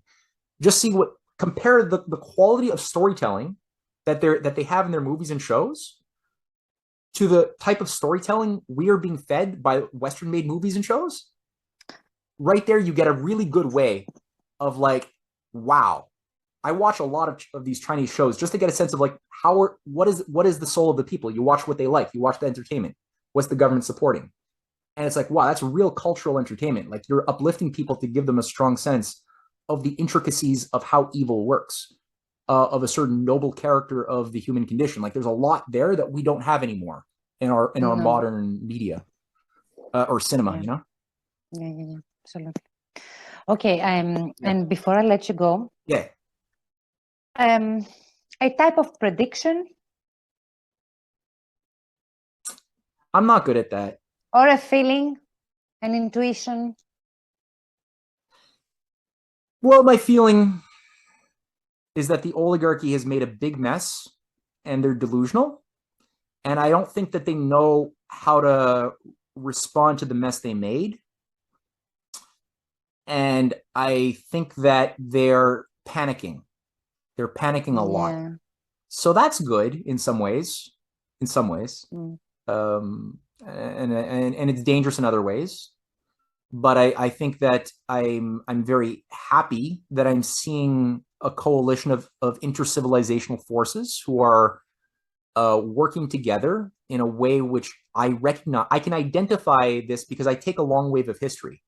There's the two Charlemagnes. All right, let's end it how we began it. Okay, so the two Charlemagnean ideas. one is based on an open system of cooperation with your neighbors, finding points of universal interest, common interest that allows us to overcome our differences and work together in harmony and create new situations that are better than the past.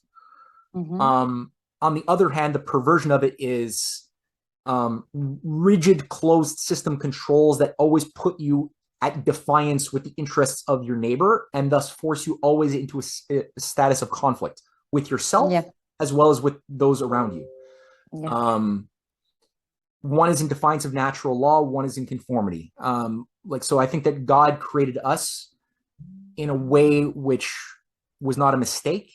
And so if we are destined to be actualize who we are as a species made in a living image of God the Creator, then certain truths will have to be acted upon.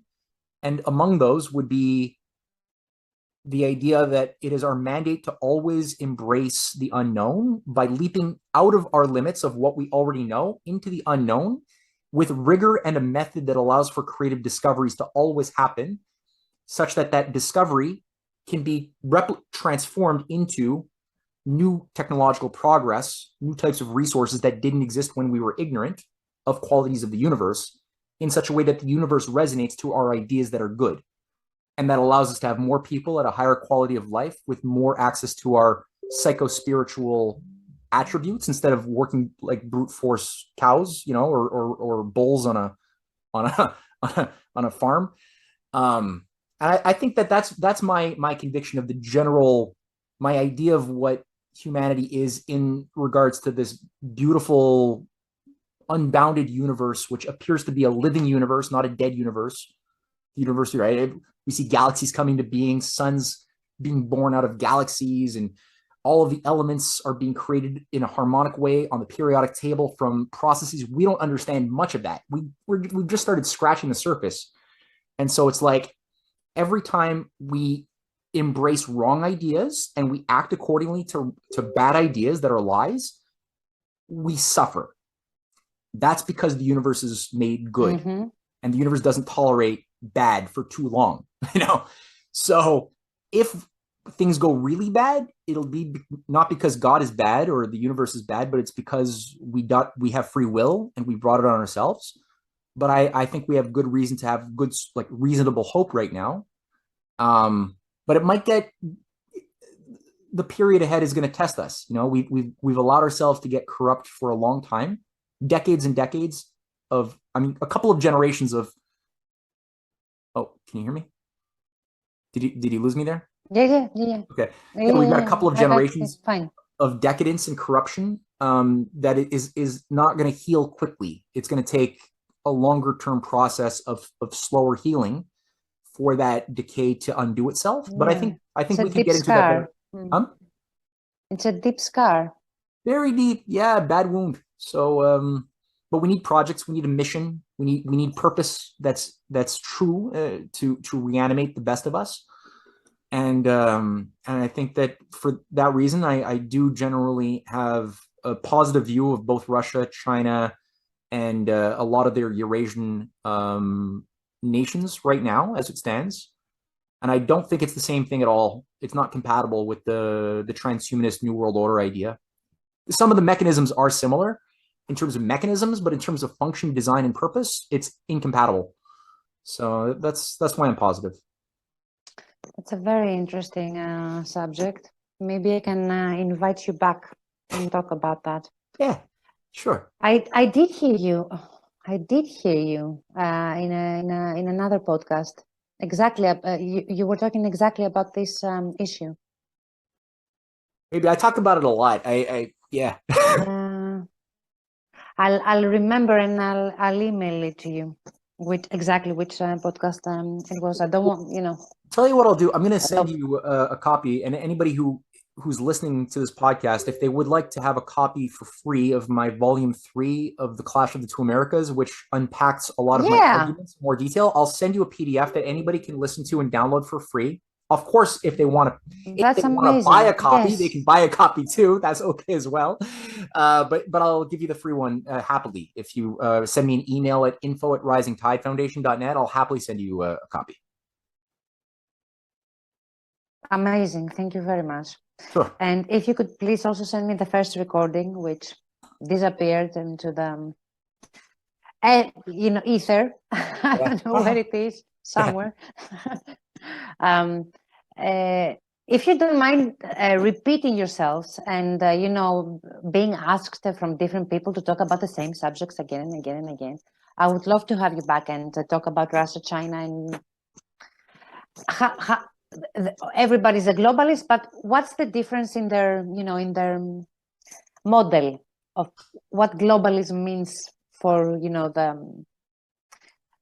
don't start it now. No, I won't. But what I'll do, I'll happily do it, and I'll even find a few selections of quotes to put meat on the bones. Great. Like Xi Jinping, because we don't get access to the actual. Yeah, because I think we have a very. First of all, okay, information is divided. It will either be completely pro or completely against. Yeah. So I think we're very misinformed about China and Russia. Either way, or that Putin is a savior or Putin is Satan, and the same thing for China. Yeah, there's gray in between. Of course, but we lack information about the gray. Yeah, exactly. So maybe next month we could have another amazing, perfect. Thank you. All right, Matthew, it was great. Thank you very much. Thank you. And hopefully, speak again soon. Okay. Bye. Have a great rest of the day. Bye. You too.